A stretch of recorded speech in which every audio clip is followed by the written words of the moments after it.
خبر شامل کرتے ہیں خانوال سے۔ وزیر اعلیٰ پنجاب سردار عثمان بزدار کے ویژن اور آئی جی پنجاب انعام غنی کی ہدایات کی روشنی میں ڈسٹرکٹ پولیس آفس میں ہفتہ وار کھلی کچہری۔ مزید جانتے ہیں ہمارے رپورٹر رانا ڈی پرنس کی اس رپورٹ میں۔ ڈسٹرکٹ پولیس آفیسر خانوال محمد علی وسیم نے سائلین کی شکایات و مسائل سنے۔ ڈی پی او نے بذریعہ ٹیلی فونک اور تحریری طور پر متعلقہ افسران کو مارک کر کے فوری داد رسی یقینی بنا کر رپورٹ بھجوانے کا حکم دیا۔ S D P Os, S H Os اور اپنے دفاتر میں پیش ہونے والے سائلین کے ساتھ عزت و احترام کے ساتھ پیش آئے۔ اگر کوئی پولیس افیسر یا اہلکار عوام کے ساتھ بدتمیزی، رشوت اور ناانصافی کا مرتکب پایا گیا تو اس کے خلاف سخت قانونی کارروائی عمل میں لائی جائے گی۔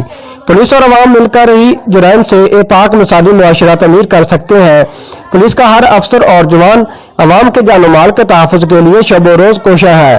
شہریوں کی ذمہ داری ہے کہ وہ خانوال سے جرائم پیشہ عناصر کے سدباب کے لیے پولیس کا ساتھ دے۔